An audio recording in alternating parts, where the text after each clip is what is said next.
चलिए हमारे जाते हैं कक्षा 7 गणित।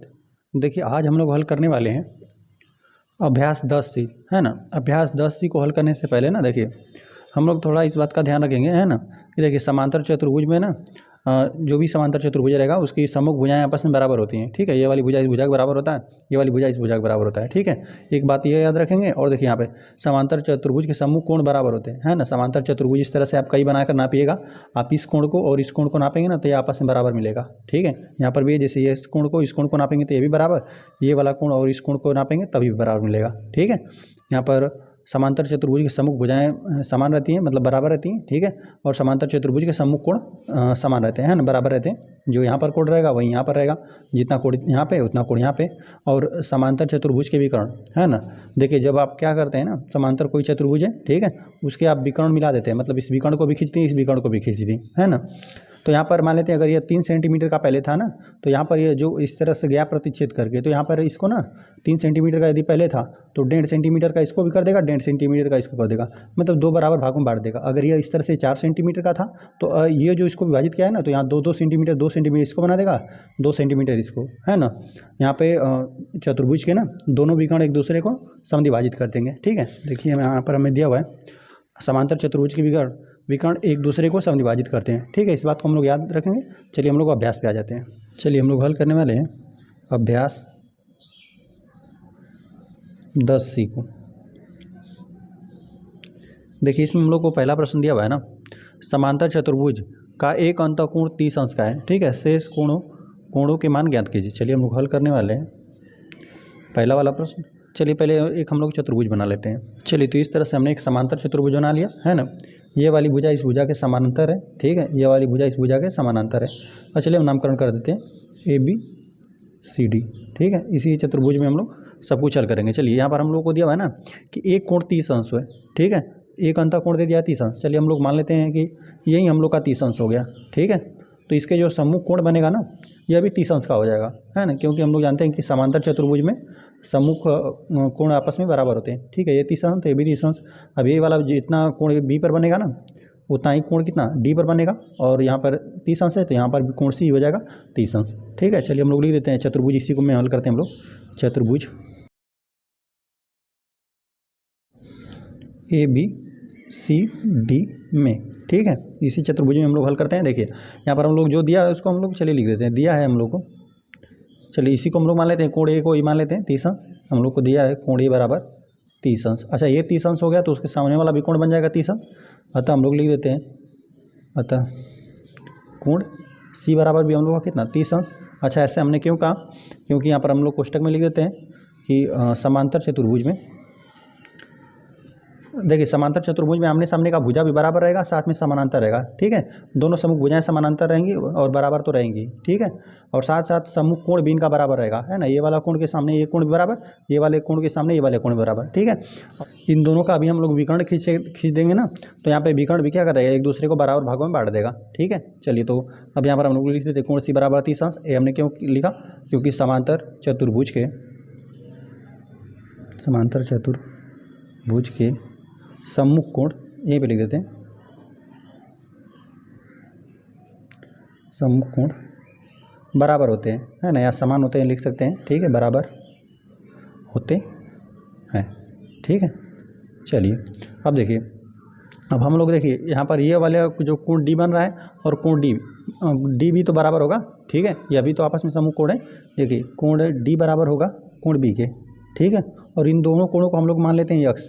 ठीक है, इसको हम लोग मान लेते हैं यक्ष और इसको भी मान लेते हैं यक्ष। ठीक है, क्योंकि ये भी दोनों आपस में बराबर होंगे। ठीक है, और चलिए सभी हम लोग अंतःकोणों को जोड़ देंगे। ठीक है, यहाँ पर C अब हम लोग का हो गया 30 अंश। ठीक है, सम्मुख कोण था।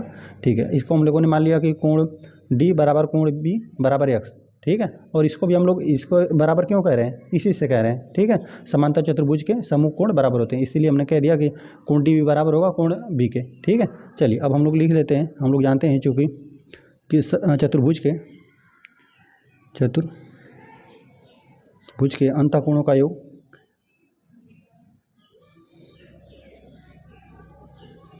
कोणों का योग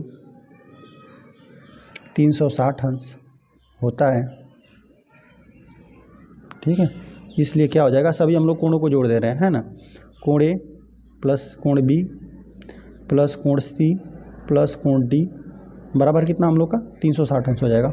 ठीक है, चलिए अब हम लोग सबका वैल्यू रख देते हैं। देखिए हम लोग कोण ए जानते हैं कितना है, 30 अंश था, ये हम लोग को दिया हुआ था। ठीक है, ये 30 अंश लिख देंगे हम लोग, 30 अंश।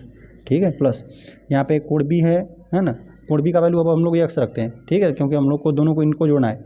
कोण बी का भी वैल्यू यक्स, ठीक है, और कोण सी का भी नहीं, कोण सी का वैल्यू कितना 30 अंश है, 30 अंश, प्लस कोण डी का वैल्यू कितना, ये भी यक्स है हम लोग का। ठीक है, 360 अंश। ठीक है, इन दोनों कोणों को जोड़ देंगे, 30 कितना 60 हो जाएगा। और देखिए यक्स यक्स को जोड़ेंगे तो 2x हो जाएगा, 2x प्लस, और यहाँ पर हम लोग इन कोणों को जोड़ देंगे तो 30 कितना 60 अंश हो गए। ठीक है, चलिए तो जो राशि यहाँ पर प्लस में बराबर को उधर ऋणात्मक चली जाएगी। 2x बराबर कितना, हम लोग 360 में से 60 घटा देंगे, यहाँ प्लस में था बराबर को उधर ऋणात्मक में चला गया। 2x बराबर यहाँ पे 360 अंश में से 60 अंश घटा देंगे तो हम लोग का 300 अंश बचा। ठीक है, यहाँ पर ये हो गया हम लोग का 300 अंश। ठीक है, चलिए अब यहाँ पे 2 गुणा में इधर भागा में दे देते हैं। x का वैल्यू कितना 300 अंश बटे 2, 2 से इसमें भाग देंगे तो 15 दूना 30 हो जाएगा, है ना। 2 एकमा 2 यहाँ से भाग देंगे तो आपका आ जाएगा 2 एकमा 2 एक बार जाएगा, यहाँ पे 1 और 10, 1 और 0 10 हो जाएगा, तो 2 5 10 हो जाएगा और 1 0 तो रह ही जाएगा। x का वैल्यू हम लोगों को कितना 150 अंश आएगा। ठीक है, देखिए तो यहाँ पर x का वैल्यू कितना 150 अंश, और यहाँ पर भी लिख देंगे 150 अंश। ठीक है, और यहाँ पर भी हम लोग लिख देते हैं कितना 150 अंश। ठीक है, अच्छा अब इन चारों कोणों को जोड़ेंगे ना तो हम लोग का 360 अंश आना चाहिए। चलिए हम लोग जोड़ के दिखाते हैं। देखिए यहाँ पे 2 तो हम लोग का 30 है, ठीक है, और 2 हम लोग का कितना है 150 है और 150 है। देखिए 50 150 150 कितना 300 हो जाएगा, और यहाँ पे 60 है, यह दोनों 360 हो जाएगा, है ना। जोड़ देंगे तो हम लोग कितना 360 अंश आ गया। मतलब हम लोगों ने सही किया। देखिए इस तरह से हमें दिया था प्रश्न ना कि एक समांतर चतुर्भुज है ना, समांतर चतुर्भुज है तो, और एक कोण हम लोग को दे दिया था, है ना, कि कोई कोण एक 30 अंश है तो उसके सामने वाला भी कोण तो 30 अंश हो जाएगा, है ना। क्यों हो जाएगा, क्योंकि समांतर चतुर्भुज के समूह कोण बराबर होते हैं। ठीक है, और यहाँ पर एक कोण भी तो आपस में बराबर होंगे। ठीक है, यहाँ पर भी जो दोनों समूह कोण है ये भी आपस में बराबर होंगे।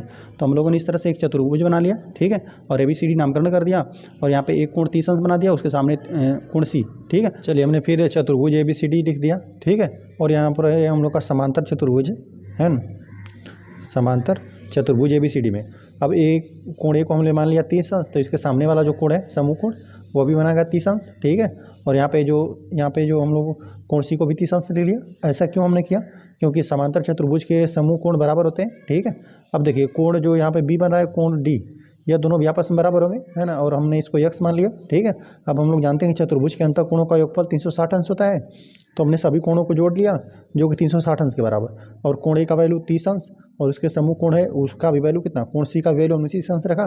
बाकी ये दोनों कोण आपस में बराबर हैं, तो यहाँ पर इन दोनों को हमने x माना, तो इसको x प्लस x। ठीक है, या 2x प्लस 30 30 60 हो गया, प्लस में इधर 60 है, बराबर को इधर भेज दिया हमने, ऋण में हो गया। यहाँ पे 360 में 60 घटा देंगे 300 आ गया। यहाँ पे 2x है, हमको x का वैल्यू ज्ञात करना है, तो यहाँ पे 2 गुणा में रहा था, यहाँ पे भागे में चला जाएगा, तो 300 का आधा हो जाएगा। ठीक है, वो जो कि हम लोग का x को वैल्यू कितना 150 अंश निकल कर आए। इसलिए हम लोग का जो शेष 2 कोण है ना, वहाँ पे शेष दोनों कोण हम लोग कितना 150 अंश निकल कर आए। ठीक है, अतः हम लोग यहाँ पे लिख देते हैं। ठीक है, अतः शेष यहाँ पर ना शेष दोनों को नहीं, हमको 3 कोण को बताना पड़ेगा, क्योंकि एक ही हम लोग को दिया हुआ था, है ना, इसको भी हम लोग को बताना पड़ेगा। ठीक है, वास्तव हम लोग लिख देते हैं शेष तीनों कोण लिखते हैं यहाँ पे ना, तीनों कोण के बारे में बताते हैं। तीनों कोण, शेष तीनों कोण क्रमशः यहाँ पे लिख देते हैं 30 अंश का एक होगा जो इसके सम्मुख वाला कोण होगा 30 अंश, और शेष दोनों हम लोग कितना 150 अंश ज्ञात किए हुए हैं। ठीक है, इस तरह से यह प्रश्न हल हो गया।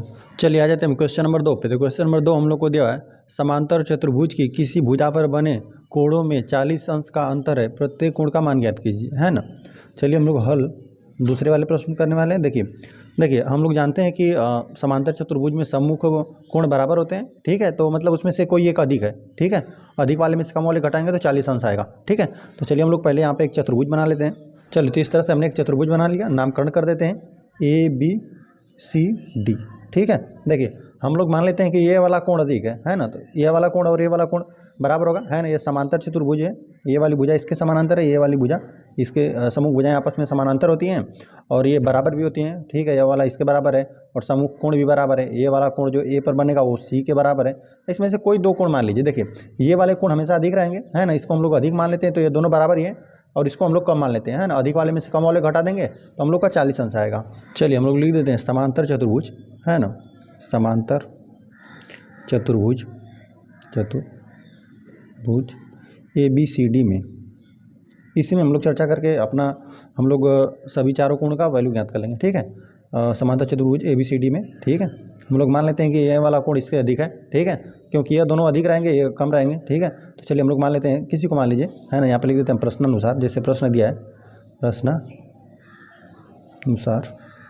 हम लोग मान लेते हैं इसी को एक कोण अधिक है, ठीक है, कोण D अधिक है, ठीक है। चलिए इस तरह कोण बनाते हैं, ये अधिक है और यहाँ पे कोण A को हम लोग कम कर देते हैं, ठीक है। तो ये देखिए कोण D को हम लोगों ने अधिक किया ना, मतलब ये वाला दोनों कोण तो बराबर है, तो ये दोनों कोण अधिक हो गया, ठीक है, बराबर ही है दोनों, और यहाँ पे ये वाला कोण कम हो जाएगा, ठीक है। चाहे इसको लिख दें चाहे इसको लिख दें, चलिए हम लोग इसको ही लिख देते हैं, है ना, क्योंकि ये दोनों बराबर ही होगा। यहाँ पर कोण C लिख देते हैं, है ना, हम लोग मान लेते हैं कोण D अधिक है और C वाला कम है, ठीक है। चलिए तो हमने कोण D को कोण C से अधिक मान लिया, ठीक है। अब प्रश्नानुसार हमें दिया था कि इन दोनों का अंतर निकालेंगे ना, यहाँ पर इसको हमने अधिक कोण माना है, इसमें से कम वाले घटा देंगे तो हम लोग कितना 40 अंश आएगा, ठीक है। तो हम लोग चलिए घटा देते हैं कोण D, है ना, और कोण और अंतर ना ऋण का चिन्ह कोण C, कोण D में से हम लोग कोण C को घटा देंगे तो वो आ रहा है 40 अंश, जैसे प्रश्न दिया हुआ है, ठीक है। और बाकी हम लोग देखिए जानते हैं कि कोण A बराबर कोण C, चलिए इन बातों को भी हम लोग लिख देते हैं। कोण A होगा वो बराबर होगा कोण C के, और जो कोण D है वो बराबर है कोण B के, ठीक है। ऐसा हमने क्यों लिखा, क्योंकि हम लोग लिख देते हैं समांतर चतुर्भुज में, समांतर चतुर्भुज में सम्मुख कोण बराबर होते हैं, सम्मुख कोण बराबर होते हैं, ठीक है। ये इस तरह से हो गया। चलिए और देखिए हम लोग जानते हैं ना, देखिए हम लोग जानते हैं कि जब इस तरह से दो समानांतर रेखाएं रहती हैं, है ना, एक तिर्यक रेखा यदि उन्हें प्रतिच्छेद कर रही है, ठीक है, तो यहाँ पे संगत कोण भी बराबर होते हैं। ये वाला कोण इस कोण के बराबर होगा जो यहाँ पे बन रहा है, जो यहाँ पे कोण है वो यहाँ पे कोण बराबर होता है, ठीक है। जो देखिए जो यहाँ पे इस समानांतर रेखा के जो अंदर आता है उसको बोलते हैं अंतःकोण, ठीक है। अब यह वाला देखिए एकांतर कोण, इस कोण और इस कोण को बोलेंगे एकांतर कोण, ठीक है, इस वाले कोण को इस वाले कोण को। और यहाँ पे बोलेंगे इन दोनों कोणों की बात करेंगे ना, इस कोण की और इस कोण और इस कोण की बात करेंगे तो हम लोग जानते हैं कि ये तिर्यक रेखा के एक ही ओर के बने अंतःकोण हैं, और इनका इन दोनों का योग हम लोग जानते हैं कि 180 अंश होता है, ठीक है। तो चलिए हम लोग लिख देते हैं, देखिए तो इसी तरह से देखिए यहाँ पे यह तो समानांतर है, ठीक है, यह समानांतर रेखा है और ये एक तिर्यक रेखा इस तरह से काट रही है, इसको इस तरह समझ सकते हैं। देखिए ये दोनों समानांतर है और एक तिर्यक रेखा काट रही है, तो इन दोनों कोणों का योग कितना 180 अंश हो जाएगा, ठीक है। चलिए हम लोग इस बात को लिख देते हैं, कोण C प्लस कोण D बराबर 180 अंश। हमने ऐसा क्यों लिखा, क्योंकि तिर्यक रेखा के एक ही और बने अंतः कोणों का योग 180 अंश होता है, ठीक है। चलिए यहाँ पे कोण C को हम लोग इसी तरह से रहने देते हैं, ठीक है, लेकिन हम कोण D का मान यहाँ से याद कर लेते हैं। देखिए यहाँ पे ऋण में C है, बराबर को उधर भेज देंगे धन में C, देखिए यहीं से हम लोग कोण D का वैल्यू याद कर लेते हैं। चलिए इसी जगह लिख देते हैं, कोण D बराबर क्या हो जाएगा, यहाँ पे ऋण में C है, बराबर को उधर जाएगा प्लस में C, कोण D बराबर 40 प्लस कोण C हम लोग को प्राप्त होगा, ठीक है। इसको हम चलिए कोष्टक बना देकर लिख देते हैं। देखिए यहाँ पे D माइनस C बराबर दिया था हम लोग को 40 अंश, दो कोणों का अंतर दिया था 40 अंश, तो यहाँ पे कोण C को यहाँ पे ऋणात्मक था, बराबर को मैंने धनात्मक भेज दिया, तो कोण D बराबर 40 अंश और प्लस कोण C बना, ठीक है। तो यहाँ से हम लोग D का वैल्यू रख देते हैं, कोण D का वैल्यू कितना 40 अंश, तभी हम लोग सबका वैल्यू प्राप्त कर पाएंगे, ठीक है। कोण C बराबर कितना 180 अंश। चलिए यहाँ पे देख रहे हैं कोण C 2 बार है, तो 2 कोण C, ठीक है, प्लस 40 अंश बराबर कितना 180 अंश, ठीक है। यहाँ पे प्लस में 40 है, बराबर को उधर हम लोग ऋणात्मक में भेज देते हैं, 2 कोण C बराबर 180 ऋण 40 अंश, जो कि हम लोग का आएगा 2 कोण C बराबर कितना, यहाँ से 80 घटा देंगे तो 140 आ जाएगा, ठीक है। यहाँ पर 2 गुणा में भागा में भेज देते हैं, तो कोण C बराबर हम लोग का कितना 140 है ना बटा 2, तो यहाँ पर कोण C का वैल्यू हम लोग का निकल कर आ गया 7 दूना 14 होता है ना, 70 अंश आ गया, ठीक है। कोण C रहेगा, कोण C का वैल्यू हम लोग का 70 अंश। चलिए हम लोग का कोण C 70 अंश निकल गया ना। देखिए तो कोण D हम लोग यहीं से ज्ञात कर सकते हैं, कोण D का वैल्यू कितना हो जाएगा, देखिए हम लोग 40 अंश जोड़ दीजिए कोण C में, ठीक है। यहाँ पर हम लोग लिख देते हैं 40 अंश और कोण C का वैल्यू हम लोग ने ज्ञात कर लिया है प्लस 70, ठीक है। तो इन दोनों को जब आप जोड़ेंगे ना तो इकाई के स्थान पर 0 रहेगा और 7 4 11 होता है, तो 110 अंश आ गया, ठीक है, कोण D का वैल्यू 110 अंश। देखिए अब कोण डी का हम लोग का 10 अंश हो गया ना, देखिए 110 अंश, ठीक है, ये 110 अंश हुआ, 110 अंश, तो ये सामने वाला भी 110 अंश, ठीक है। अब यह वाला हम लोगों ने कोण सी का वैल्यू 70 अंश निकाल दिया है, तो यहाँ पर इसका वैल्यू कितना 70 अंश आ गया, क्योंकि समूह कोण आपस में बराबर होते हैं, यहाँ पर हमने लिखा हुआ है, ठीक है, ये दोनों कोण आपस में बराबर हैं।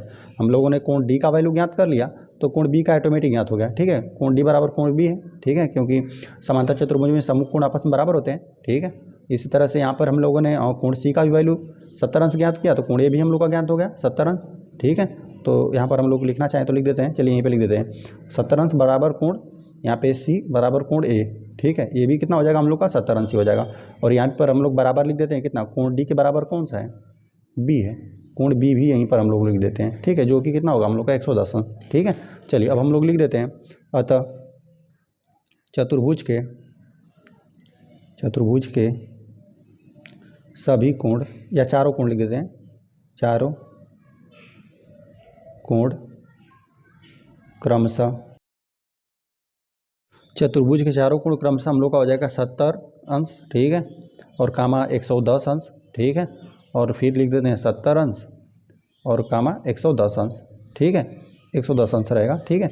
इन आप चारों को जोड़ेंगे ना, तो देखिए इन चारों को जोड़ देंगे तो आपका आ जाएगा कितना 360 अंश आ जाएगा। देखिए हम लोग जोड़ कर दिखाते हैं आपको, देखिए यहाँ पे 7 7 14 140 हो जाएगा, ठीक है। इन दोनों कोणों को जोड़ेंगे तो यहाँ पर हम लोग जोड़ देंगे तो यहाँ पर हो जाएगा 220 हो जाएगा, ठीक है। इन दोनों को जोड़ दिया था समूह कोणों को, तो यहाँ पे 0 4 2 6 को 0, यहाँ पे 2 1 3 हो गया, 360 अंश आ रहा है। चलिए हमें प्रश्न दिया था ना कि एक समांतर चतुर्भुज है और किसी भुजा पर बने कोणों में 40 अंश का उसका अंतर था, ठीक है। तो हम लोगों ने इस तरह के समांतर चतुर्भुज बना लिया, ABCD नामकरण कर लिया, ठीक है। देखिए समूह कोण आपस में तो बराबर ही होते हैं, ठीक। तो हमने मान लिया कि ये वाला कोण अधिक है, ठीक है, इन कोण डी को अधिक मान लिया, तो कोण सी कम हो जाएगा। चाहे इसको ले सकते हैं, इन दोनों को साथ में हल कर सकते हैं, चाहे इन दोनों को भी साथ में हल कर सकते हैं, जिसको चाहे उसको हल कर सकते हैं, ठीक है, क्योंकि ये समांतर चतुर्भुज है। यहाँ पे इन दोनों को समानांतर लेंगे, है ना, इसको समानांतर, तो ये तिर्यक रेखा बन जाएगा, यहाँ पर भी ये तिर्यक रेखा बन रहा है, और इसको समानांतर लेंगे तो यहाँ पर भी ये तिर्यक रेखा बन रहा है, यहाँ पर भी बन रहा है ना, जैसे चाहे वैसे हल कर सकते हैं। तो हमने लिख दिया समांतर चतुर्भुज ABCD में, प्रश्नानुसार हमें दिया था कि एक कोण को हमने बड़ा मान लिया, ठीक है, कोण डी को कोण सी से अधिक मान लिया, तो ये दोनों कोण बराबर ही हैं, ये दोनों अधिक कोण हैं, ठीक है, मतलब इससे तो अधिक रहेंगे इन दोनों से, ठीक है। तो इन दोनों कोणों को हमने अधिक मान लिया और इन दोनों को मतलब इनसे कम मान लिया, ताकि इन दोनों को हम लोग जब अंतर करें तो 40 अंश आए, ठीक है। ये हम लोग को प्रश्न भी दिया था। तो हम लोगों ने देखिए कोण यहाँ पे ऋण में सी था, तो बराबर को इधर भेज दिया, तो प्लस में सी हो गया। और देखिए यहाँ पे समूह कोण आपस में बराबर हो गए, इन बातों को हमने लिख लिया कि समांतर चतुर्भुज के में समूह कोण बराबर होते हैं, कोण ए बराबर कोण सी और कोण डी बराबर कोण बी, इसको लिख लिया, ठीक है। और कोण सी प्लस कोण डी हमने 180 अंश लिख दिया, ठीक है। इन दोनों कोण की हम बात कर रहे हैं क्योंकि यहाँ पर ये समानांतर रेखा बन रही है, ये वाली समानांतर, ये वाली समानांतर। एक तिर्यक रेखा जब विभाजित करती है दो समानांतर रेखाओं को, तो यहाँ पे तिर्यक रेखा के एक ही ओर बने अंतःकोणों का योगफल 180 अंश होता है, ठीक है। तो यहाँ पर हमने इस बात को लिख दिया कि तिर्यक रेखा के एक ही ओर बने अंतःकोणों का योग कितना 180 अंश होता है, ठीक है। तो हम लोग कोण सी प्लस कोण डी को जोड़ लिए तो वो कितना हो जाएगा 180 अंश, ठीक है। तो यहाँ पर हमने कोण डी का वैल्यू यहाँ से रख दिया 40 अंश प्लस सी, ठीक है। तो यहाँ पर रख के जब हमने यहाँ पे 2 सी हो गया प्लस 40 को उधर भेज दिया, ऋणात्मक हो गया। तो इस तरह हमने सी का वैल्यू 70 अंश निकाल लिया, तो ये 70 अंश निकाल दिया, तो यह कितना हो जाएगा हम लोग का, ये भी 70 अंश हो जाएगा। और यहाँ पे डी का वैल्यू हम लोग को ज्ञात करना था, तो यहाँ पे देखिए डी, यहाँ पे सी जोड़ दीजिए 40 में, ठीक है, 40 जोड़ देंगे तो इसका वैल्यू हम लोग का निकल कर आ गया, ठीक है। यहाँ पर हमने निकाल दिया कोण डी का वैल्यू, ठीक है। कोण डी का वैल्यू जो है वही तो कोण बी का वैल्यू है, तो ये हो गया हम लोग का कोण बी के भी बराबर हो गया, ये इसका भी हमने सबका वैल्यू ज्ञात कर लिया। अतः चतुर्भुज के चारों कोण क्रमशः 70 अंश 110 अंश 70 अंश 110 अंश है। इस तरह से यह प्रश्न हल हो गया। चलिए आ जाते हैं क्वेश्चन नंबर 3 पे। तो क्वेश्चन नंबर 3 हम लोग को दिया है, यदि समांतर चतुर्भुज की किसी भुजा पर बने कोणों में 1 और 3 अनुपात हो तो प्रत्येक कोण ज्ञात कीजिए। चलिए हम लोग हल करने वाले हैं तीसरा वाले प्रश्न को, है ना।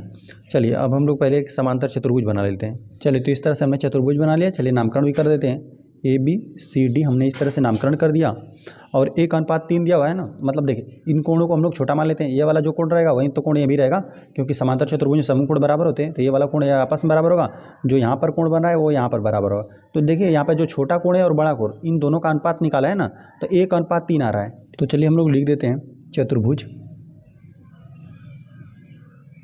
ABCD में, है ना। पहले हम लोग मान लेते हैं कि यह वाला कोण ना इससे अधिक है, ठीक है, ये दोनों अधिक हो जाएंगे, ये वाला कम हो जाएगा, ठीक है। तो चलिए हम लोग मान लेते हैं कोण D और अधिक है और कोण A जो है वह कम है, ठीक है। अब एक इसको इसकी बात करें, है ना, इसे की बात करें या इसकी बात करें, क्योंकि ये दोनों बराबर होगा। ये वाला इन दोनों की बात करें तो इन दोनों में से कोई एक ले लेंगे, ठीक है। इन दोनों में से भी हमने कोई एक ले लिया, ठीक है। और चलिए इस बात को भी हम लोग लिख देते हैं कि कोण ए जो होगा वो बराबर कोण सी होगा, ठीक है। ये समूह कोण बराबर होगा, और कोण जो बी होगा वो बराबर होगा कोण डी के, ठीक है। अच्छा, ऐसे क्यों लिखा हमने, हम लोग लिख देंगे समांतर चतुर्भुज के सम्मुख कोण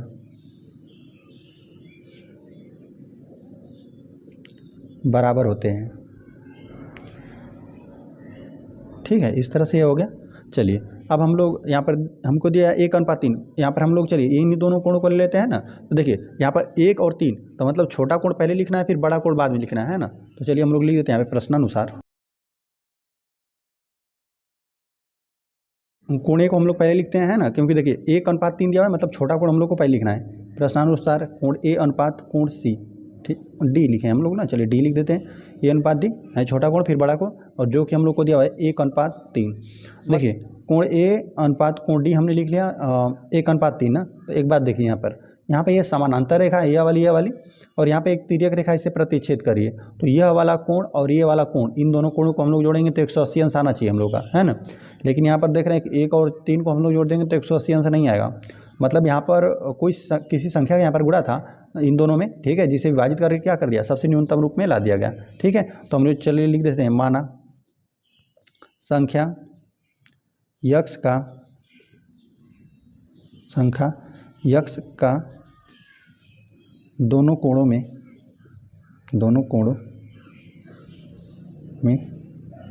गुणा था, जिसे विभाजित करके यहाँ पे सबसे न्यूनतम रूप में लिख दिया, ठीक है, जिसे विभाजित करके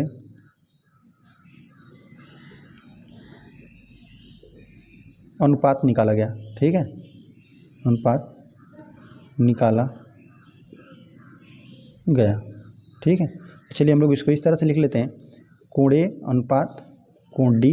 अब हम लोग एक में यक्स का गुणा कर देंगे ना, मान लेते हैं यक्स है, दोनों में यक्स का गुणा कर देंगे, ठीक है। तो यहाँ पर देखिए यक्स एक में यक्स का कर देंगे तो यक्स ही हो जाएगा, अनुपात यहाँ पे 3 यक्स हो जाएगा। अभी विभाजित कर देंगे ना, तो यहाँ पे यक्स से दोनों विभाजित हो रहे हैं, दोनों को विभाजित कर देंगे, ये अनुपात निकल कर आ जाएगा। लेकिन हम लोग जानते हैं कि यहाँ पे ये समानांतर रेखा है, समानांतर रेखा कोई तिर्यक रेखा प्रतिच्छेद करिए, तो तिर्यक रेखा के एक ही ओर बने अंतःकोणों का योग कितना, 180 अंश होता है, ठीक है। तो चलिए हम लोग लिख लेते हैं, कोण ए प्लस कोण डी बराबर 180 अंश। ऐसा हमने क्यों कहा, क्योंकि तिर्यक रेखा के एक ही और बने अंतःकोणों का योग 180 अंश होता है, ठीक है। इस तरह से हमने लिख लिया। चलिए अब हम लोग कोण ए का वैल्यू कितना है, अब यक्स है तो यक्स का हम लोग पहले ज्ञात कर लेते हैं कि वो संख्या क्या था जिसका गुणा करके अनुपात निकाला था। तो यहाँ पर कोण ए का वैल्यू यक्स, और यहाँ पे कोण डी का वैल्यू कितना, 3 यक्स, ठीक है, बराबर 180 अंश, ठीक है। 3 यक्स में हम लोग 3 यक्स जोड़ देंगे तो यह हो जाएगा 4 यक्स बराबर कितना, 180। यहाँ पे 4 गुणा में इधर भागा में भेज लेते हैं, तो यक्स का वैल्यू कितना, यहाँ पे 18 है, 18/4, 4 से हम लोग 18 भाग दे लेते हैं, 4 3 12, 4 चौको 16, 4 बार तो चला जाएगा, 4 चौको 16 और 18 में 16 घटा देंगे, 2 बचेगा और 0, 20 बचा हुआ, तो 4 5 20, 45 है ना। यहाँ पे 4 एकम 4, यहाँ पे 45 बार में यह विभाजित हो गया, ठीक है। तो यक्स का वैल्यू आया हम लोग का 45। अतः हम लोग को यहाँ पर पता चल गया ना कि यहाँ पर इस संख्या में भी 45 का गुणा था और यहाँ पर भी 45 का गुणा था, है ना। जब अनुपात निकाला गया ना, तो देखिए अब हम लोग का कोण ए जो यही था यक्स ही था, ठीक है। तो हम लोग लिख देते हैं कोण ए बराबर, अब हम लोग का निकल कर आ गया 45 अंश, ठीक है। और यहाँ पे 3 यक्स का गुणा करना पड़ेगा डी वाले को प्राप्त करने के लिए, है ना। कोण डी को प्राप्त करने के लिए आपको इसमें 3 का गुणा करना पड़ेगा। 3 गुणते यक्स है तो मतलब 3 गुणते 45, तो यहाँ पर हम लोग गुणा कर देते हैं। 5 हैं 15 को 5 हाथ में लगा 1, 4 3 12 1 13, 135 अंश निकल कर आ गया, ठीक है। और जो कोण ए है वही तो कोण सी है हम लोग का, ठीक है। देखिए जो यहाँ पर कोण ए हम लोग का है वही तो कोण सी है, तो यहाँ पर कोण सी के बराबर होगा, और जो कोण डी है वो भी तो कोण बी के बराबर होगा, ठीक है। चलिए तो इस बात को हम लोग लिख लेते हैं, चतुर्भुज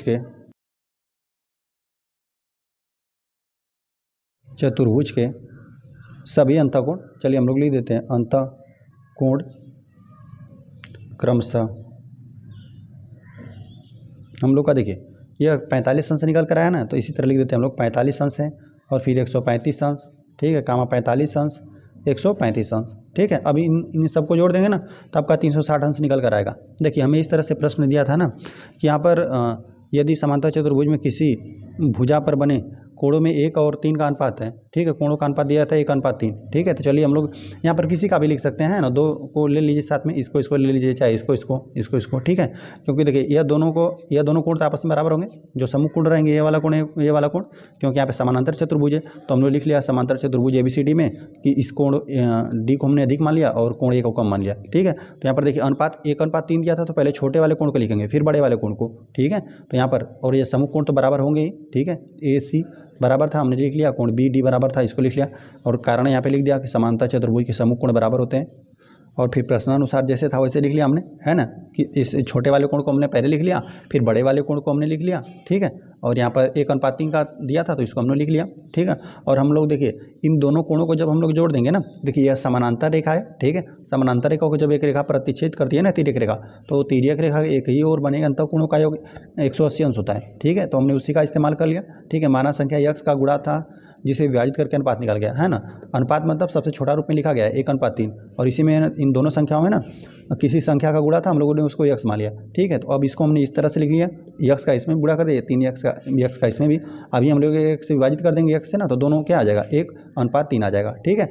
तो देखिए इन दोनों कोणों का योग कितना 180 अंश, कोण A और D हमने लिख लिया, क्यों, क्योंकि तिर्यक रेखा के एक ही ओर बने अंतःकोणों का योग 180 अंश होता है, ठीक है। तो यहाँ पर x और यहाँ पर प्लस 3x बराबर कितना 180 अंश, इन दोनों कोणों का योग आना चाहिए कितना 180 अंश के बराबर। तो हमने बाकी यहाँ पे x का वैल्यू ज्ञात कर लिया 45 अंश, मतलब इन दोनों कोणों में 45 अंश का गुणा था, है ना, जिसे विभाजित कर दिया गया, ठीक है। तो यहाँ पर हम लोग को कोण A का वैल्यू कितना 45 अंश निकल कर आ गया, और यहाँ पर इसमें 3 का गुणा कर दिया तो कोण D का वैल्यू निकल कर आ गया, और कोण A बराबर तो हम लोग का कोण C हो जाएगा, ठीक है। सम्मुख कोण बराबर हो गया तो यही कोण C हो गया, और जो यहाँ पर D का वैल्यू कितना 135 अंश निकल कर आया, तो वहीं B का भी हो जाएगा, इसलिए हमने बराबर कोण B के लिख दिया, क्योंकि ये भी कितना हो जाएगा 135 अंश, क्योंकि समानांतर चतुर्भुज में सम्मुख कोण आपस में बराबर होते हैं, ठीक है। इसलिए इस तरह हमने लिख दिया कि चतुर्भुज के अंतःकोण क्रम से 45 अंश 135 अंश 45 अंश 135 अंश हैं। इस तरह से प्रश्न हल हो गया। चलिए आ जाते हैं हम लोग क्वेश्चन नंबर 4 पे। तो क्वेश्चन नंबर 4 दिया समांतर चतुर्भुज की संलग्न भुजाएं, संलग्न भुजाएं मतलब जो साथ में रहती हैं, है ना। जैसे यहाँ पे चतुर्भुज हो गया ना, तो ये वाली भुजा के साथ ये वाली भुजा जोड़िए तो ये संलग्न भुजा हो गई, इस वाली भुजा के साथ ये वाली भुजा, 2 को साथ में ले लेंगे तो ये हो जाएगा हम लोग संलग्न भुजा, ठीक है। तो 4 सेंटीमीटर और 6 सेंटीमीटर है। चतुर्भुज के अन्य 2 भुजाओं की माप बताइए, ठीक है। चलिए हम लोग हल करने वाले हैं चौथा वाले प्रश्न को। चलिए पहले हम लोग एक समांतर चतुर्भुज बना लेते हैं। चलिए तो इस तरह से हमने समांतर चतुर्भुज एक बना लिया, ठीक है। ABCD हम लोग नामकरण कर देते हैं। और समांतर चतुर्भुज की खासियत होती है कि यह वाला सम्मुख भुजाएं आपस में समानांतर होती हैं, ठीक है। सम्मुख भुजाएं आपस में समानांतर होती हैं और सम्मुख भुजाएं आपस में बराबर भी होती हैं, ठीक है। ये वाली भुजा इस भुजा के बराबर आएगा, ये वाली भुजा इस वाली भुजा के बराबर, ये वाली भुजा है इस भुजा के बराबर, ठीक है। ये बराबर हो गया, ठीक है। और सम्मुख कोण ये वाला कोण भी बराबर होता है, ये वाला कोण इस वाले कोण के भी बराबर होता है, ठीक है। और साथ ही साथ इन दोनों का हम लोग विकर्ण खींचे ना, दोनों विकर्ण खींच दें तो ये दोनों विकर्ण जहाँ पर आपस में प्रतिच्छेद करेंगे ना, एक दूसरे को बराबर भागों में बांट देते हैं, ठीक है। चलिए तो अब यहाँ पर हम लोग को दिया है ना कि संलग्न भुजाएं मतलब किसी को भी साथ में ले लीजिए, या तो इसको साथ में लेंगे, चाहे इसको साथ में किसी को ले लीजिए, ठीक है। चलिए हम लोग इसी को ले लेते हैं, ABBC को ले लेते हैं। देखिए यहाँ पर दिया हुआ है कितना 4 सेंटीमीटर और 6 सेंटीमीटर ना, तो हम लोग इसको कम लेंगे, ठीक है, और इसको अधिक लेंगे, क्योंकि यहाँ पर अधिक दूरी दिखाई दे रही थी। इसको हम लोग चलिए 6 सेंटीमीटर ले लेते हैं, क्योंकि संलग्न है, किसी को भी साथ में ले सकते हैं, ठीक है। ये 6 सेंटीमीटर, इसको हम लोग लिख देते हैं 4 सेंटीमीटर, ठीक है। अब शेष हम लोग को अन्य 2 भुजाएं हम लोग को ज्ञात करना है, मतलब AD और यहाँ पे DC का वैल्यू ज्ञात करना है, ठीक है। तो हम लोग जानते हैं कि समानांतर चतुर्भुज में सम्मुख भुजाएं आपस में बराबर होती हैं, ठीक है। चलिए हम लोग लिख लेते हैं समानांतर चतुर्भुज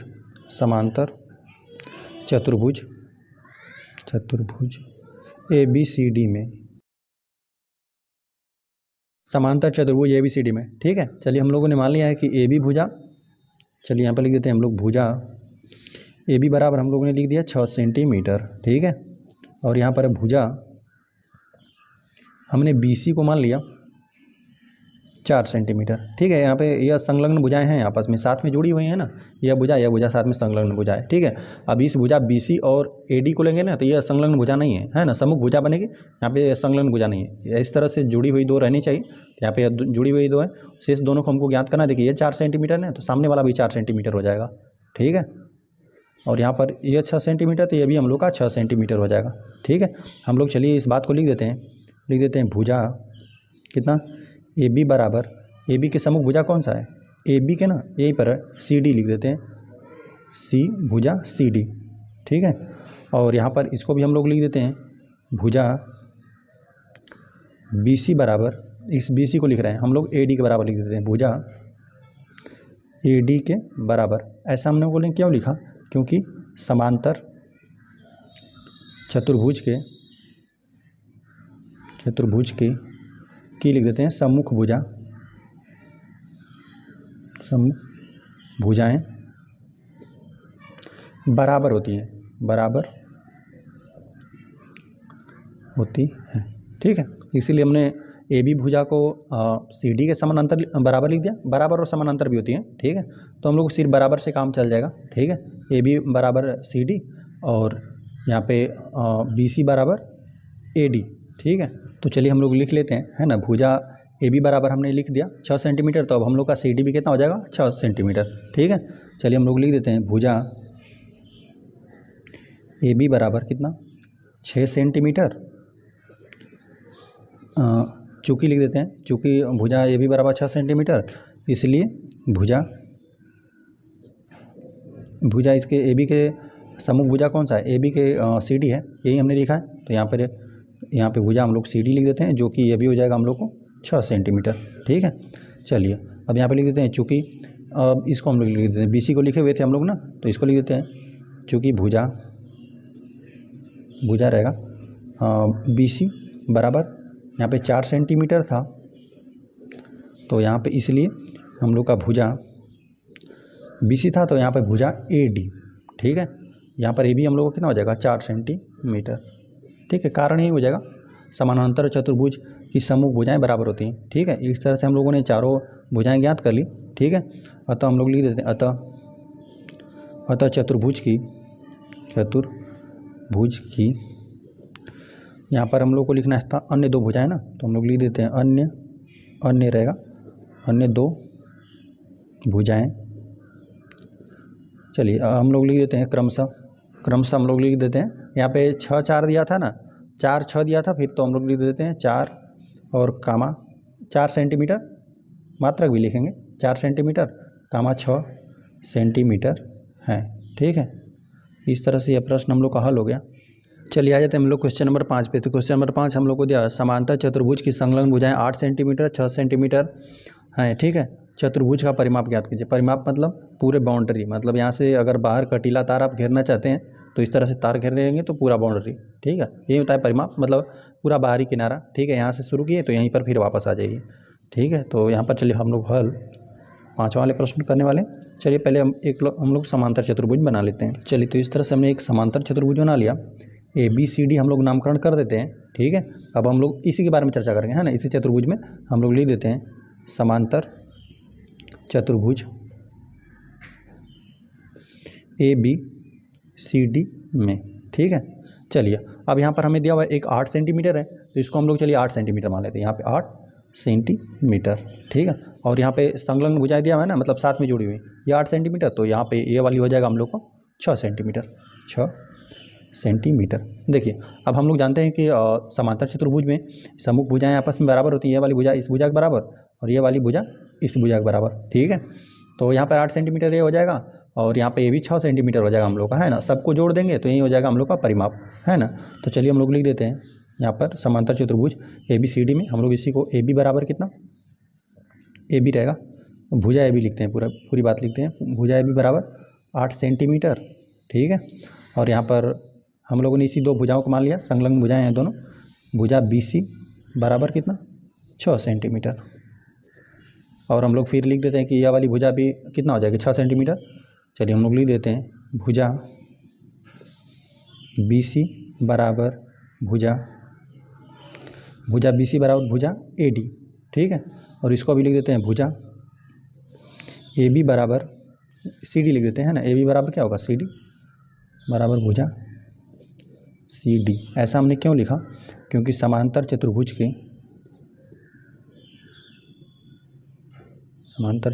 की सम्मुख भुजाएं बराबर होती हैं। ठीक है, चलिए तो अब देख रहे हैं हम लोग का BC हम लोग का दिया हुआ है 6 सेंटीमीटर, BC हम लोग को 6 सेंटीमीटर दिया होता है, और हम लोग का AD भी कितना हो जाएगा, ये भी हम लोग का 6 सेंटीमीटर हो जाएगा।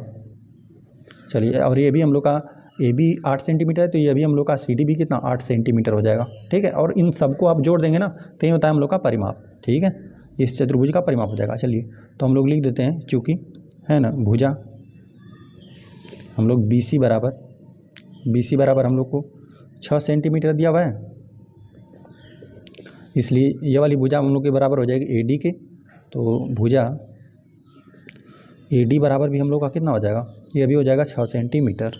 ठीक है, क्योंकि सम्मुख भुजाएं बराबर होती हैं। ठीक है, अब यहाँ पे लिख देते हैं फिर चूँकि, और इसको लिख देते हैं AB को ना, चूँकि भुजा AB बराबर हम लोग का 8 सेंटीमीटर है, इसलिए भुजा, यहाँ पे CD लिख देते हैं, भुजा CD हम लोग का ये भी कितना हो जाएगा 8 सेंटीमीटर हो जाएगा।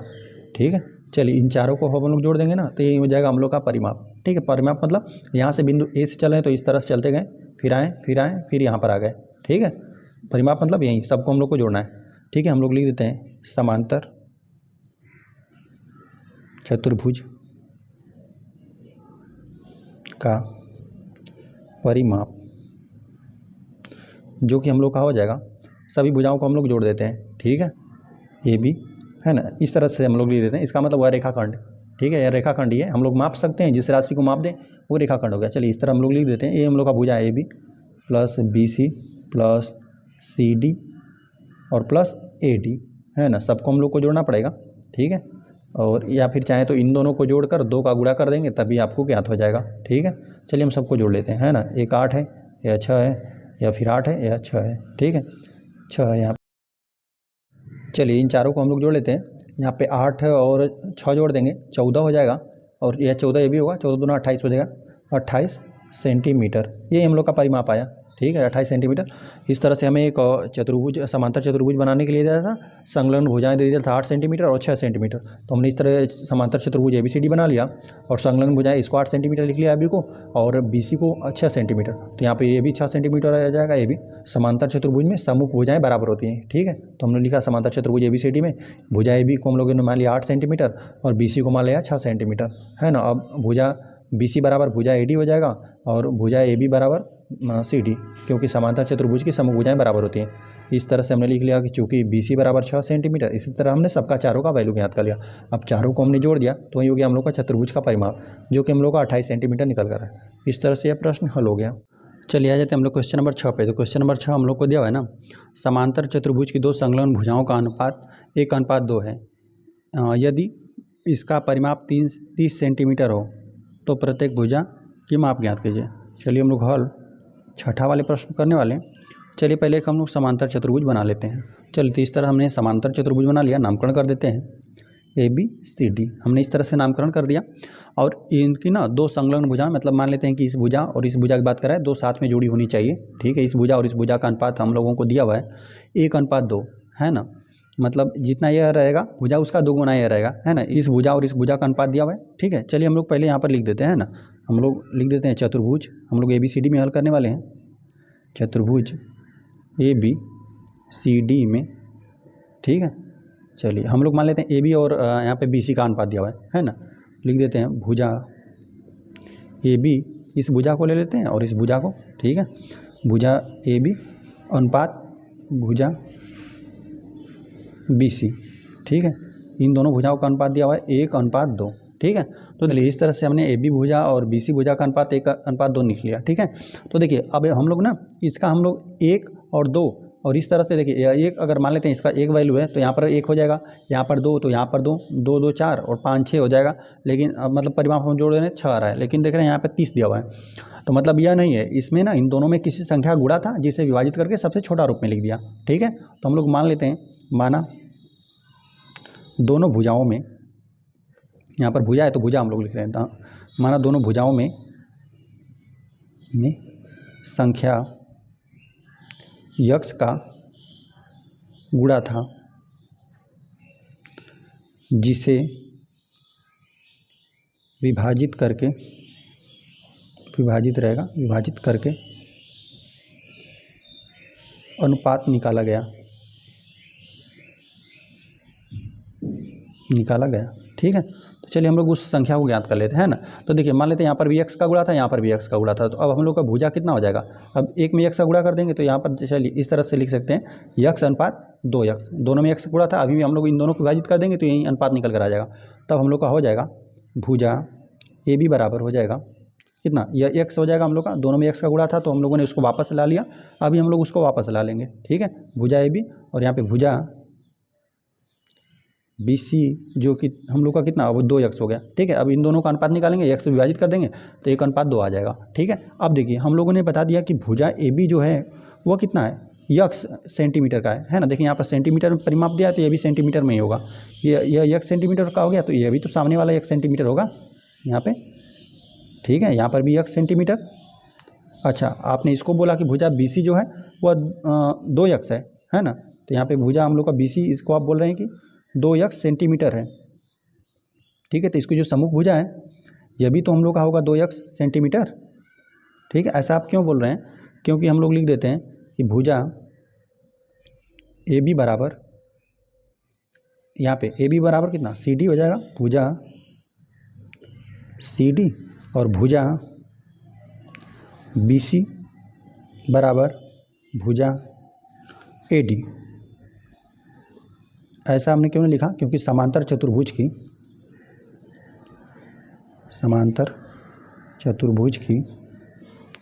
सम्मुख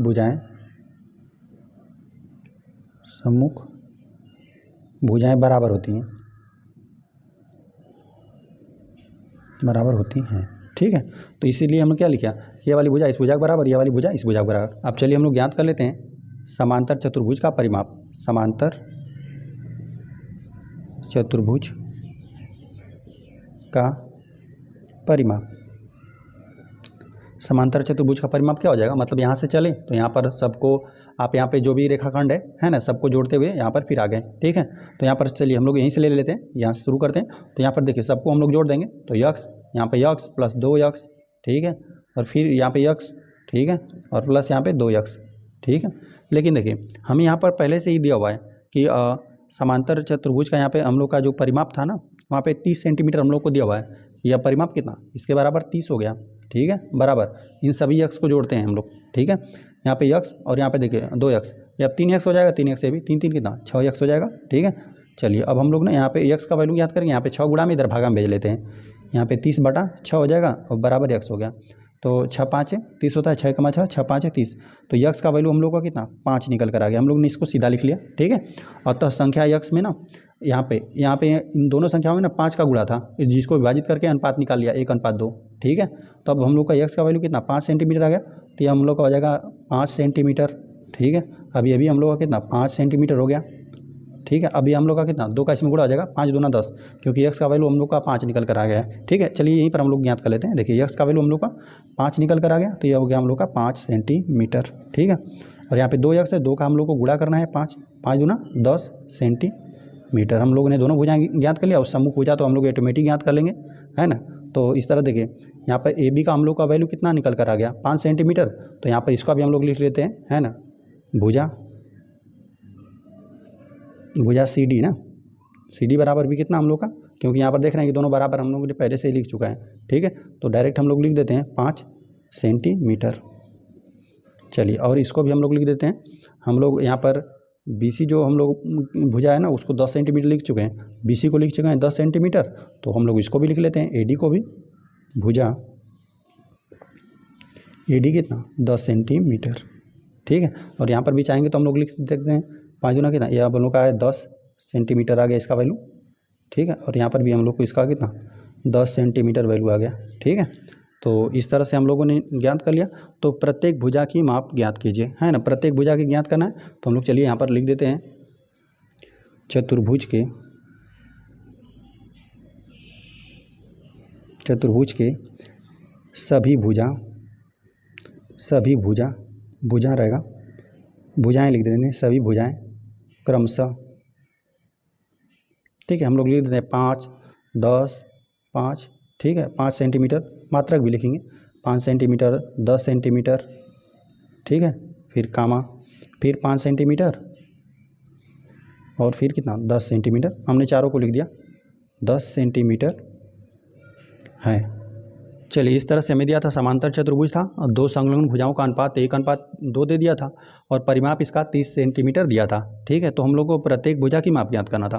तो हम लोगों ने पहले इस तरह एक समांतर चतुर्भुज बना लिया, ठीक है, और लिखा फिर समांतर चतुर्भुज ABCD में, इसी चतुर्भुज में बात करेंगे। यहाँ पे दो भुजाओं का अनुपात दिया था, हम लोगों ने किसी को मान लेंगे, ठीक है, इन दोनों को संलग्न भुजाओं को साथ वाले को मानेंगे। इसको AB और BC को हम लोगों ने मान लिया कि 1:2 में है, ठीक है। तो देखिए अनुपात में लिखा रहता है, मतलब यह सबसे न्यूनतम रूप में लिखा रहता है। इसमें किसी संख्या गुणा रहा होगा, इसमें भी किसी संख्या गुणा रहा होगा, ठीक है। दोनों को विभाजित करके 1:2 निकाला था। तो हम लोगों ने मान लिया कि मानो दोनों भुजाओं में यक्ष संख्या का गुणा था, ठीक है, जिसे विभाजित करके अनुपात निकाला गया, ठीक है। तो हम लोगों ने यहाँ पे यक्ष लिख दिया, यहाँ पे 2 यक्ष, हमने इस तरह से भी लिख दिया कि भुजा AB बराबर यक्ष सेंटीमीटर और यहाँ पे भुजा BC बराबर कितना 2 यक्ष सेंटीमीटर। अभी हम लोग यक्ष विभाजित कर देंगे तो 1:2 आ जाएगा, इन दोनों भुजाओं का अनुपात निकालेंगे तो, ठीक है।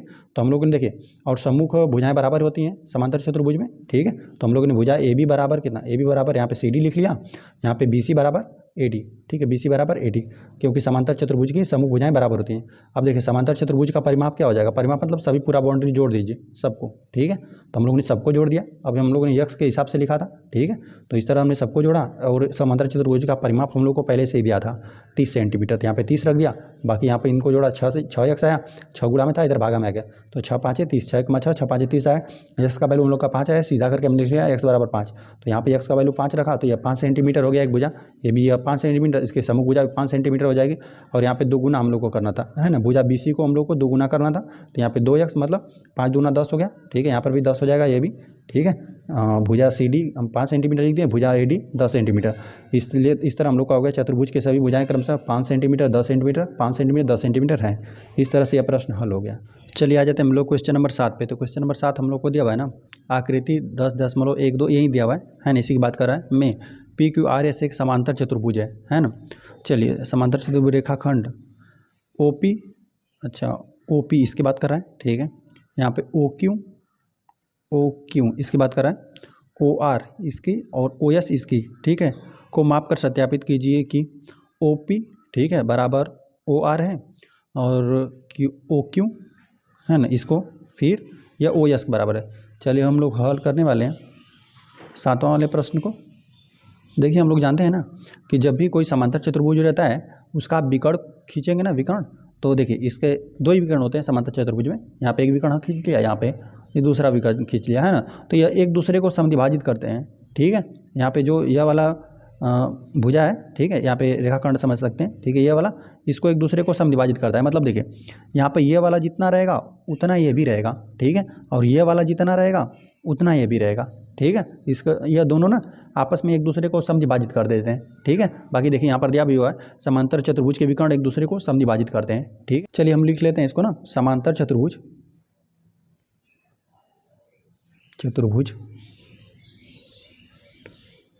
रहेगा, चतुर्भुज PQRS में, ठीक है।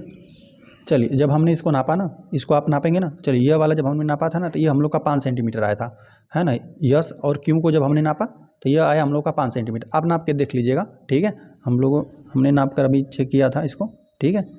यहाँ पे इसको नापेंगे ना तो यह 5 सेंटीमीटर आएगा और देखेंगे कि आपको यह 2.5 सेंटीमीटर मिलेगा, यह 2.5 सेंटीमीटर मिला, यह 2.5 सेंटीमीटर, ठीक है। इसको नाप लीजिएगा आप दोनों को, ठीक है। नापेंगे ना तो आधा यह रहेगा, आधा यह रहेगा। हम चलिए बता देते हैं, जो यहाँ पर यस क्यू रेखाखंड है ना, यह वाला विकर्ण, चलिए हम लोग लिख देते हैं विकर्ण, जो हम लोग का यह यस क्यू आया था, नापेंगे तो यह आएगा 5 सेंटीमीटर, ठीक है। और इसको देखिए जब नापा तो यह 5 सेंटीमीटर आ रहा था, साथ में यह 2.5 सेंटीमीटर दोनों आ रहे थे, ठीक है। चलिए यहाँ पर हम लोग लिख देते हैं, यहाँ पे यस ओ लिख देते हैं, यहाँ पे यस ओ है, यह आया हम लोग का 2.5 सेंटीमीटर और यहाँ पे इसको भी, यह भी हम लोग का 2.5 सेंटीमीटर आया था। यहाँ पर जो ओ क्यू है, ठीक है, ओ क्यू ये हम लोग का ये भी आया था 2.5 सेंटीमीटर। अब जब हमने इस विकर्ण को नापा ना तो ये वाला हम लोग का आया था 3.15 आया था। इसको नाप रहे थे ना तो नाप कर आप अपने चेक कर लीजिएगा, ठीक है। विकर्ण,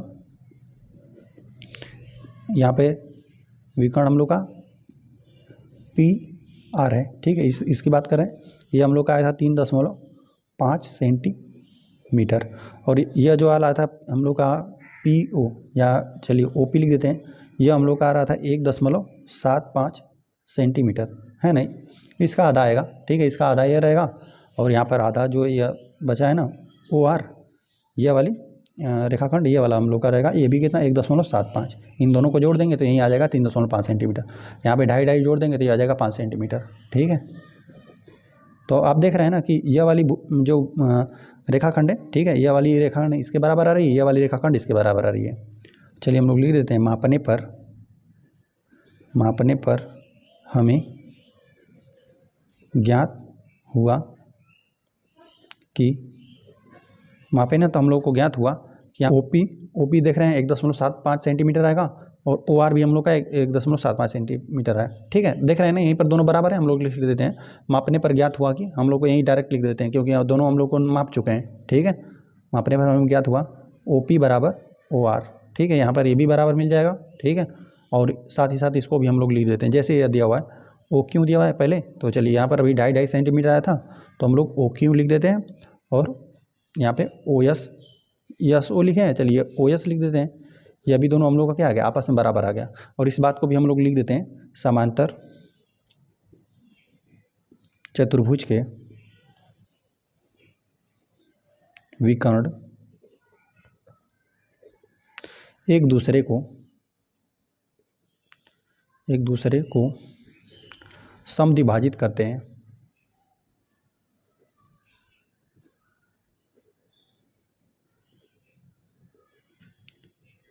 ठीक है। आप कोई भी समानांतर चतुर्भुज एक आध दो बनाकर आप चेक कर लीजिएगा इसको, ठीक है।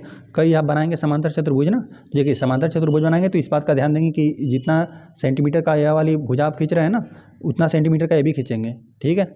और फिर आप मिला देंगे एक दूसरे को, ठीक है, तो आपका समांतर चतुर्भुज बन जाएगा, ठीक है। अब बस आप सब इसके ना विकर्ण खींच लीजिए, ठीक है। विकर्ण खींचने के बाद इस वाली भुजा को है ना समद्विभाजित करेगा, इसको और इसको नापेंगे ना, कहीं नाप कर देखिएगा आप, ठीक है। तो यह वाला आपस में बराबर आएगा और यह वाला देख रहे हैं, यह वाला इसके बराबर आएगा, ठीक है। एक दूसरे को क्या करेगा, समद्विभाजित करेगा, ठीक है। इस तरह से यह प्रश्न हम लोग का हल हो गया।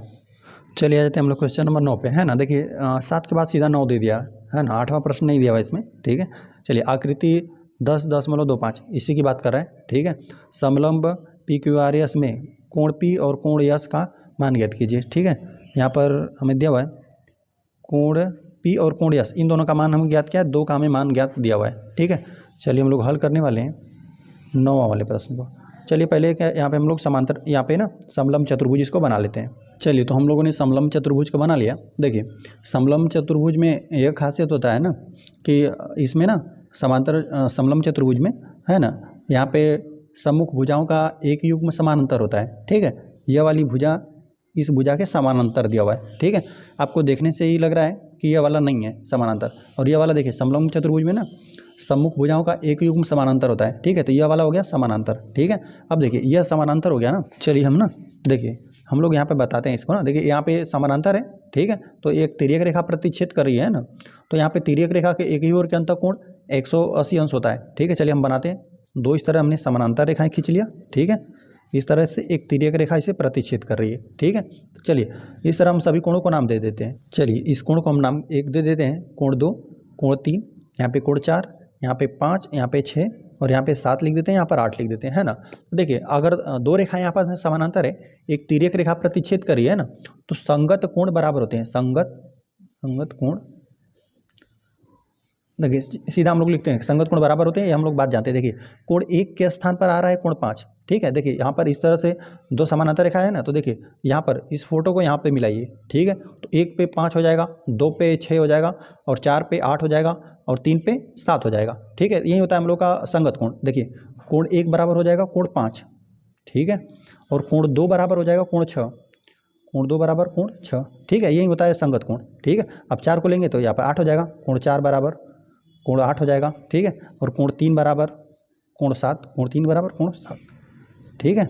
ये होता है हम लोग का संगत कोण, ठीक है। हम लोग का एकांतर अंतःकोण, ठीक है, एकांतर अंतःकोण 1 के अंतर पे। तो देखिए यहाँ पर समानांतर रेखा है, प्रतिच्छेद करिए ना तो यह वाला कोण इस वाले कोण के एकांतर कोण होता है, एकांतर कोण भी आपस में बराबर होते हैं। देखिए यह वाला कोण इस कोण के बराबर रहेगा, ये वाला कोण इस कोण के बराबर होगा। इसे देखिए इस समानांतर रेखाओं के अंदर की बात करते हैं ना तो यह अंतः कोण रहता है, जिससे यह वाला कोण यह वाला एकांतर अंतः कोण होगा। ठीक है, चलिए हम लोग लिख देते हैं एकांतर कोण।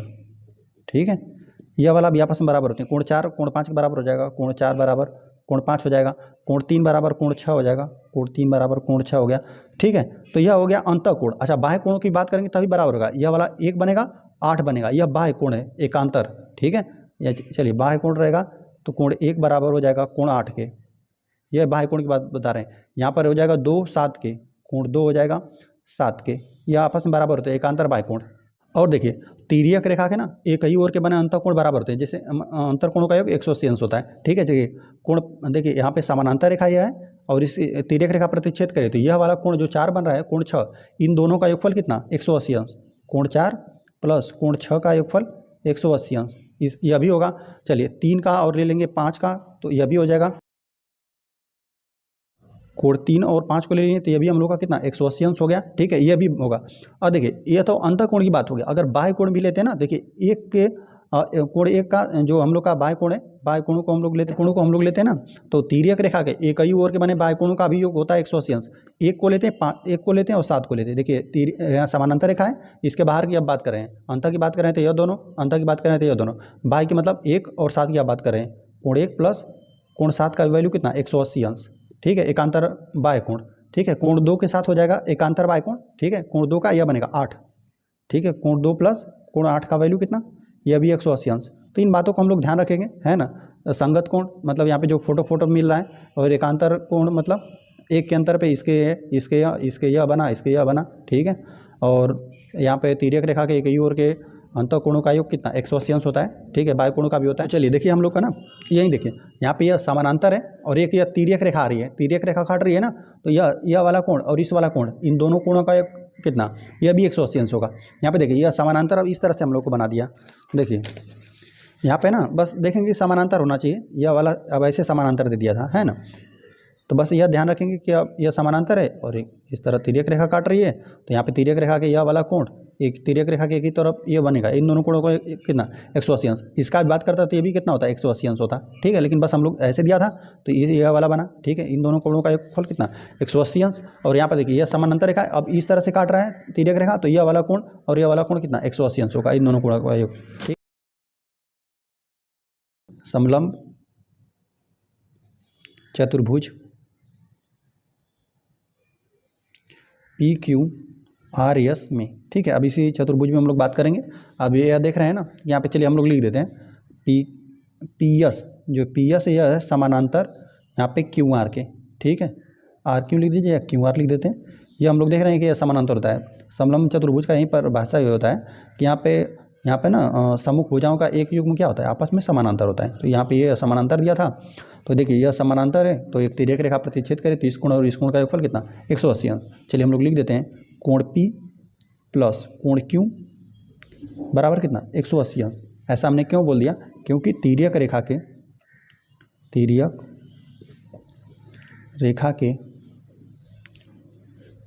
एक ही ओर के बने अंतः कोणों का योग हमें दिया था। ठीक है, यही होता है 180 अंश। ठीक है, तो देखिए यहाँ पर ना कोण P का हम लोग को कोण Q का वैल्यू यहाँ पे चलिए यहाँ पे हम लोग लिख भी देते हैं, दिया है हम लोग को जो दे दिया है, यहाँ पे दिया था कोण Q बराबर कितना 40 अंश दे दिया था, और यहाँ पे कोण R बराबर यहाँ पे हमें 60 अंश दे दिया था। ठीक है, चलिए तो हमको कोण Q का वैल्यू कितना 40 अंश दिया हुआ है, तो कोण P प्लस यहाँ पे हो जाएगा 40 अंश बराबर कितना 180। यहाँ पे ये प्लस में बराबर को उधर हम लोग ऋणात्मक भेज देंगे, कोण P बराबर हो जाएगा 180 अंश और ऋण 40 अंश घटा देंगे इसमें से, तो कोण P का वैल्यू हम लोग को ज्ञात हो जाएगा। 40 यहाँ से घटा देंगे तो यहाँ पर ये हो जाएगा कितना 140 हो जाएगा, इतना ये अंश निकल कर आया कोण P का वैल्यू। ठीक है, यहाँ पर लिख देते हैं 140 अंश। ठीक है, कोण P का वैल्यू। अब इसका भी हम लोग ज्ञात कर लेते हैं, तो यहाँ पर भी यही हो जाएगा कोण R है। ठीक है, प्लस कोण S, इन दोनों का वैल्यू कितना 180 अंश। ठीक है, और कारण यही, कारण हम लोग का यही हो जाएगा, इस तरह से निशान बनाते हैं। ठीक है, चलिए ये हो जाएगा चलिए कोण आर प्लस कोण यस बराबर 180 अंश, क्योंकि यहाँ पे यह समानांतर रेखा है, एक तिर्यक रेखा प्रतिच्छेद कर रही है, अंतः कोणों का योग कितना 180 अंश ही होगा। तो यहाँ पर हम लोग देखिए कोण हम लोग को आर का वैल्यू दिया हुआ है 60 अंश, तो आर का वैल्यू 60 अंश प्लस कोण यस बराबर 180 अंश। ठीक है, 60 को हम प्लस में उधर बराबर को उधर ऋणात्मक में भेज देते हैं। कोण यस बराबर 180 अंश में से हम लोग घटा देंगे 60 अंश। ठीक है, तो कोण यस का वैल्यू हम लोग यहाँ से 60 घटा देंगे ना, 180 में से आपका 120 अंश बचेगा। ठीक है, अतः हम लोग लिख देते हैं अतः कोण पी जैसे दिया था वैसे हम लोग लिख देते हैं, कोण पी और कोण रहेगा कोण यस का मान क्रमशः कितना हम लोग को 140 और कितना 120 निकल कर आए, तो यहीं पे लिख देते हैं 140 अंश कामा 120 अंश है।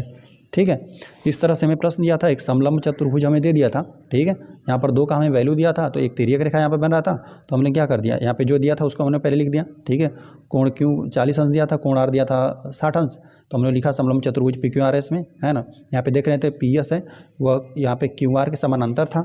समलंब चतुर्भुज पी क्यू आर एस में यहाँ पे देख रहे थे यह वाले भुजा इस वाली भुजा के समानांतर थी। ठीक है, तो हमने इस बात को लिख लिया। तो यहाँ पे समानांतर रेखा है, तो इसके आप तिर्यक रेखा प्रतिच्छेद करती हो तो एक ही तरफ के बने अंतःकोणों का योग 180 अंश होता है। तो कोण पी प्लस कोण क्यू का मान हम लिख लिया 180 अंश, तिर्यक रेखा के एक ही ओर के बने अंतःकोण का योग। ठीक है, तो यह हो गया। हम लोग क्यू का वैल्यू 40 अंश दिया था, इसका कोण पी का हम लोग वैल्यू यहाँ 75 करके हम लोग ज्ञात कर लिया 140 अंश। ठीक है, यहाँ पर हो गया। ठीक है, और यहाँ पर हम लोग कोण यहाँ पर इसका भी वैल्यू ठीक है, चाहे तो यहाँ इन तीनों का ज्ञात कर दिए हैं। तो चतुर्भुज के अंतःकोणों का योग 360 अंश होता है, तो इन तीनों को जोड़कर 360 में से घटा देंगे तभी भी ज्ञात हो जाएगा। लेकिन हम लोग ने इस तरह से ज्ञात कर लिया, समांतर चतुर्भुज था, इन दोनों कोणों का योग कितना 180 अंश होगा। ठीक है, और कारण यही हो जाएगा तिर्यक रेखा के एक ही ओर के बने अंतःकोण का योग। ठीक है, तो कोण आर प्लस कोण यस का वैल्यू कितना 180 अंश, तो आर का वैल्यू हम लोग को 60 अंश दिया ही हुआ था, तो यहाँ पे प्लस में था, बराबर को ऋणात्मक में चला गया, तो 180 अंश में 60 अंश घट जाएगा, तो 120 अंश आ गया। ठीक है, इस तरह से हम लोग को कोण बी का वैल्यू 140 अंश और कोण यस का वैल्यू 120 अंश आ गया। इस तरह से यह प्रश्न हल हो गया। चलिए, इस तरह से अभ्यास हम लोग का समाप्त हो गया। वीडियो पसंद आए तो चैनल को सब्सक्राइब जरूर करें।